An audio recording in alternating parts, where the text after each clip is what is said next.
I certainly don't want to have to explore this entire canton.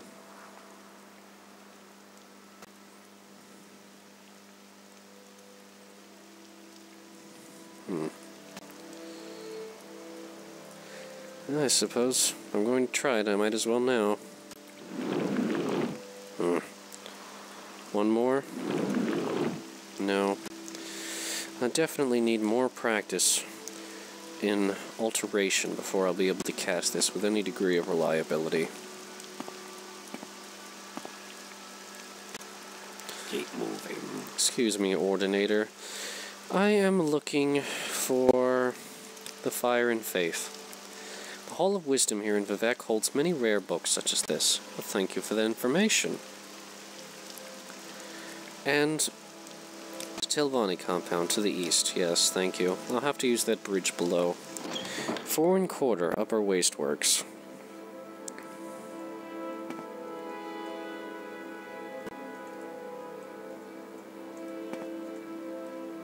Various merchants. What do you sell? Ah, just general goods. Nothing useful. And you? Ah, another alchemist. Very well. And you? Ah, you teach magical spells. Of what sort? Ah, various spells of resistance. That's useful. Spells that fortify health. Spells that cause burdens for one's enemies. Interesting. And what do you sell? Ah, some potions. Interesting.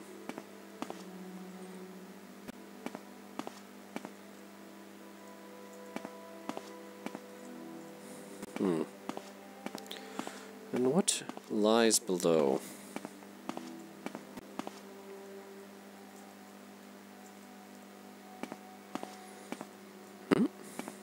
Aha.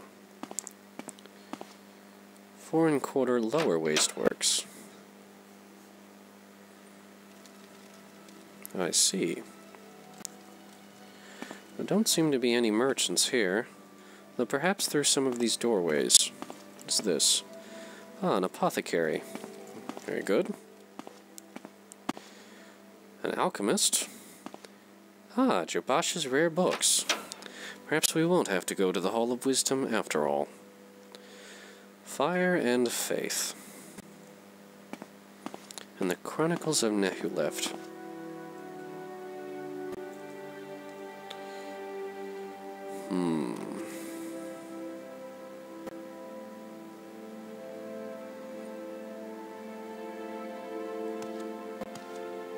Let's not make this official, Outlander. Move along. Abreel would definitely ignore the Ordinator. He's not at all interested in talking to one of these fools. History of the Empire, Progress of Truth. Yellow Book of Riddles. One true faith.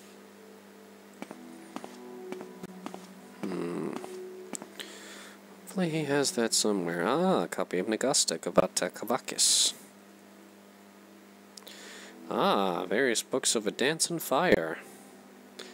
Definitely will want to read through those.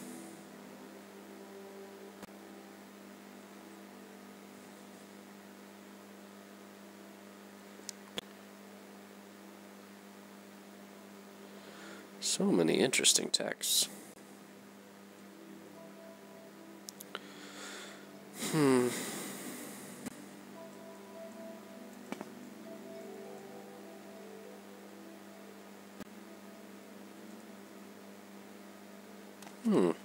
Harem's Heart of Iniquia. That's also interesting. You want something? Yes, I do, actually. I was wondering if you have the Chronicles of Nehuleft. Perhaps he has a copy. Alright. Do you know the Fire and Faith? Jabasha thinks Dorissa's shop in Balmora is the place to look. Does Jobasha have a copy of the Chronicles of Nehuleft? Let us look through his inventory. I didn't see it on the shelves.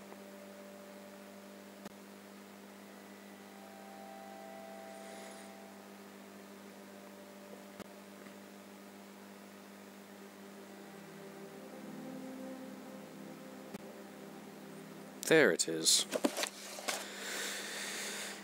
You charge a fair sum for it. I think it would be more reasonable if you let it go for perhaps this amount.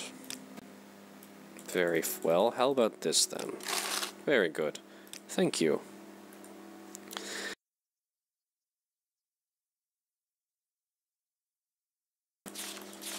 An interesting if short text.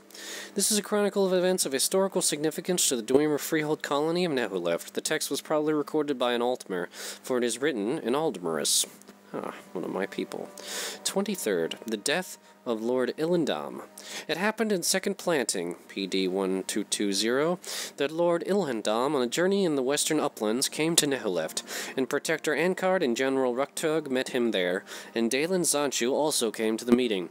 They talked together long by themselves, but this only was known of their business, that they were to be friends of each other. They parted, and each went home to his own colony. Blatank and his sons came to hear of this meeting, and saw in this secret meeting a treasonable plot against the councils, and they often talked of this amongst themselves. When spring came, the councils proclaimed, as usual, a council meet in the halls of Bamps am Schend. The people accordingly assembled, handfasted with ale and song, drinking bravely, and much and many things were talked over at the drink table, and among other things were comparisons between different Dwemer, and at last among the councillors themselves. One said that Lord Ilhendam excelled his fellow councillors so far and in every way. At this councillor, Blutanke was very angry, and said that she was in no way less than Lord Ilhendam, and that she was eager to prove it.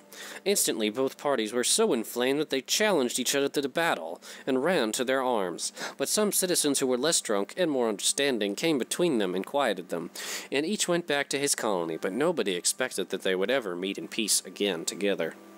But then, in the fall, Lord Illendam received a message from Councillor Blutanke inviting him to a parley at Hender Stardom's. And all Illendam's kin and citizens strongly urged him not to come, fearing treachery. But Lord Illendam would not listen to counsel, not even to carrying with him his honor guard. And sadly it came to pass that while traveling to Hendor Stardom's in Chinzint Pass, a host of foul creatures set upon Lord Illendam and killed him, and all of his party. And many citizens said thereafter that Blutanke and her sons had conjured these beasts and set them upon Lord Illendam, but nothing was proven. Lord Illendam lies buried at a place near Leftonch. Ah, treachery. We also have the Antecedents of Dwemer Law, which I believe we have read through. I'm not sure we have. It's very short. This book is a historical account of the development of Dwemer law and custom from its roots in High Elven culture. In short, so far as I am able to trace the order of development and the customs of the Basmiri tribes, I believe it to have been in all ways comparable to the growth of Altmer law. The earlier liability for slaves and animals was mainly confined to surrender, which, as in Somerset Isles, later became compensation. And what does this matter for a study of our laws today, so far as concerns the influence of the Altmer law upon our own, especially the Altmer law of master and servant? The evidence of it is to be found in every judgment which has been recorded for the last 500 years. It has been stated already that we still repeat the reasoning of the Altmer magistrates, empty as it is, to the present day. And I will quickly show how Altmer custom can be followed into the courts of the Dwemer. In the laws of Carndare Watch, PD 1180, it is said, if one who is owned by another slays one who owns himself, the owner must pay the associates 3 fine instruments in the body of the one who is owned. There are many other similar citations, and the same principle is extended even to the case of a centurion by which a man is killed. If at the common workbench one is slain by an animunculi, the associates of the slain may disassemble the animunculi and take its parts within 30 days. It is instructive to compare what Dark had mentioned concerning the rude beasts of the Tenmar forest. If a marsh cat was killed by an Argonian, his family were in disgrace till they were retaliated by killing the Argonian, or another like it. But further, if a marsh cat was killed by a fall from a tree, his relatives would take their revenge by toppling the tree, and shattering its branches, and casting them to every part of the forest. Interesting. And supposedly, this fellow here indicated that the what was it I was looking for? I got the Chronicles of Nehuleft and the Antecedents of Dwemer Law, Fire and Faith. Darissa Darvel in Balmora would have a copy. At least that would make it so I don't actually have to go to the Hall of Wisdom, which I certainly do not wish to do. There's all these dances in fire that I wish to read, but is this really a time to give them a read-through? I mean, I suppose that I could. Oh, why not? A Dance in Fire, Chapter 1. How long is this? 20 pages. Oh, I'll just have to do this later. Yes, I should really get about to my business. I don't want to spend all my time in the library. Well, actually, I do, but just for some reason I feel like I should complete this task and... Scum. Rot in the abyss, fool. I still feel like I should address my tasks in a swift and timely manner. I do seem to be coming short of funds, though, which means I should probably perhaps make something alchemically in order to pay for the book I'll likely have to buy.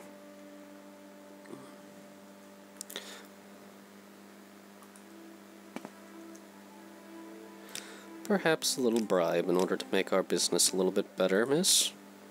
Of course. Now, what can I sell you? As much as I'd rather not, I suppose I could just sell these rubies. Restore intelligence and feather are not all that useful, and I am sorely in need of funds right now. I'll sell you 2 rubies.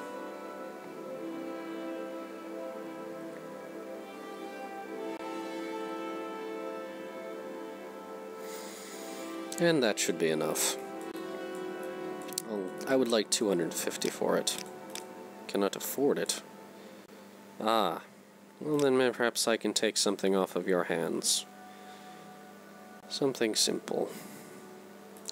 Wickwheat. Comberry is always useful.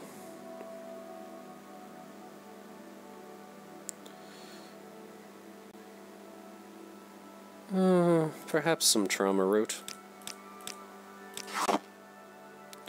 Perhaps an additional. How's that? Very good. Thank you. Is there something you need? So that should be enough to secure my passage home.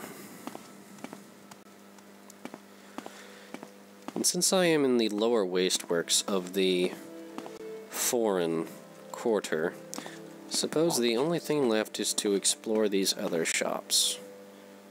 Black Shulk Corner Club. Not interested.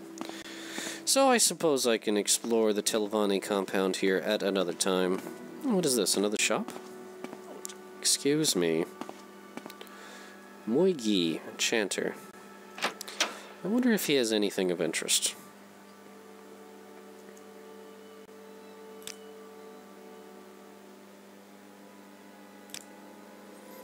Various weapons of various types. Robes of resist frost and resist magicka.